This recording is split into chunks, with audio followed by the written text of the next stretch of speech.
ഇന്ന് കോന്നി നിയമസഭാ മണ്ഡലത്തിലെ ജനപ്രതിനിധികളുടെയും ഉദ്യോഗസ്ഥരുടെയും ഒരു യോഗത്തിലാണ് ബഹുമാനപ്പെട്ട വനം വകുപ്പ് മന്ത്രി ശ്രീ ഷിബു ബേബി ജോൺ അവർ പങ്കെടുത്തു.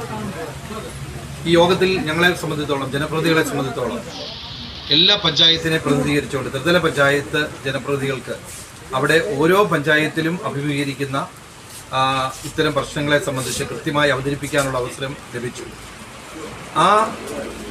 അവിടെ അവതരിപ്പിക്കാൻ ഞങ്ങൾക്ക് കഴിഞ്ഞപ്പോൾ ഓരോ പഞ്ചായത്തിലെയും കർഷകരും ജനവിഭാഗങ്ങളും അനുഭവിക്കുന്ന പ്രശ്നങ്ങളെയാണ് അവിടെ ബഹുമാനപ്പെട്ട മന്ത്രിയുടെ മുമ്പിൽ അവതരിപ്പിക്കപ്പെട്ടത്. നമുക്കറിയാം, കോന്നി എന്ന ഈ മലയോര മേഖലയിലെ സമീപത്തുള്ള എല്ലാ പഞ്ചായത്തുകളും ഇപ്പം എന്തിനേറെ പറയുന്നു, പണ്ട് ഈ വനത്തോട് അതിർത്തി പങ്കിട്ടിരുന്ന പഞ്ചായത്തുകളിലാണ് ഇത്തരം പ്രശ്നങ്ങൾ ഉണ്ടായിരുന്നുവെങ്കിൽ ഇന്ന് കോന്നി ടൗണിൽ പോലും ഈ കാട്ടുമൃഗങ്ങൾ കടന്നു വരുന്ന ഒരു സാഹചര്യമാണ് നിലവിലുള്ളത്. അപ്പം ഇത്തരം കാര്യങ്ങളെ നമുക്ക് വളരെ കൃത്യമായ ഒരു ഇടപെടി ബഹുമാനപ്പെട്ട മന്ത്രിയുടെയും ഗവൺമെൻറ്റിൻ്റെയും ഭാഗത്തു നിന്നും ഉണ്ടാകും എന്നുള്ള ഒരു മറുപടിയാണ് ഇന്നത്തെ. കാരണം അദ്ദേഹത്തിൻ്റെ പ്രസംഗം കേട്ടാൽ നമുക്കറിയാം ഈ കാര്യത്തെ സംബന്ധിച്ച് അദ്ദേഹം ഈ ചുരുങ്ങിയ സമയത്തിനുള്ളിൽ കൃത്യമായ കാര്യങ്ങൾ പഠിച്ചിട്ടുണ്ട്, കാര്യങ്ങൾ മനസ്സിലാക്കിയിട്ടുണ്ട്. അപ്പോൾ അതിനനുസരിച്ചാണ് അദ്ദേഹത്തിൻ്റെ പ്രസംഗം തന്നെ, അദ്ദേഹത്തിൻ്റെ വാക്കുകൾ തന്നെ ശ്രദ്ധിച്ചാൽ നമുക്കറിയാം.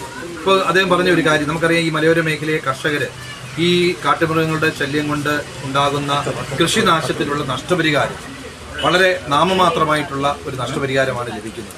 അപ്പോൾ ആ നഷ്ടപരിഹാര തുക വർദ്ധിപ്പിക്കുന്നതിനാവശ്യമായിട്ടുള്ള നടപടികൾ സ്വീകരിക്കും എന്ന് അദ്ദേഹം പറഞ്ഞു.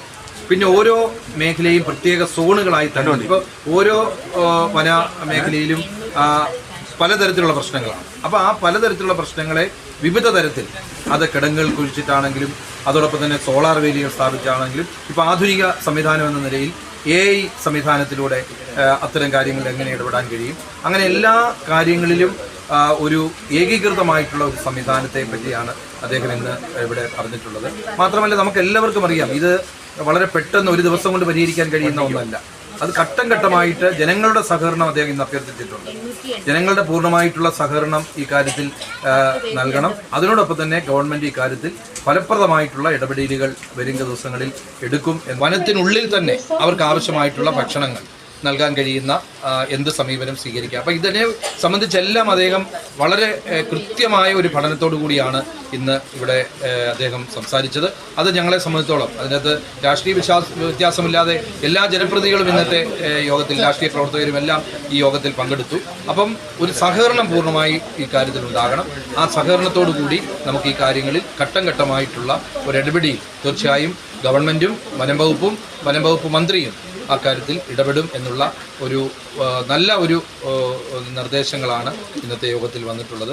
അറിഞ്ഞില്ലേ, അലങ്കാറിലാണിപ്പോൾ യഥാർത്ഥ ചന്ത. അലങ്കാർ ബുധനാഴ്ച ചന്ത. പച്ചക്കറികൾ തോട്ടങ്ങളിൽ നിന്നും നേരിട്ടെത്തിക്കുന്നു. ഫ്രഷ് ഐറ്റം, ഒപ്പം വിലക്കുറവും. എല്ലാത്തരം പഴവർഗ്ഗങ്ങൾ, പച്ചക്കറികൾ, അരി, വെളിച്ചെണ്ണ തുടങ്ങി നിത്യോപയോഗ സാധനങ്ങൾക്ക് 50% കൂടുതൽ വിലക്കുറവ്. അലങ്കാർ ബുധനാഴ്ച ചന്തയിലെത്താൻ മറക്കരുത്. അലങ്കാറിലെത്തിയാൽ എന്തും വാങ്ങാം വൻ വിലക്കുറവിൽ. Alankar hyper market, super market, Pathanamthitta, Konni, Changanassery.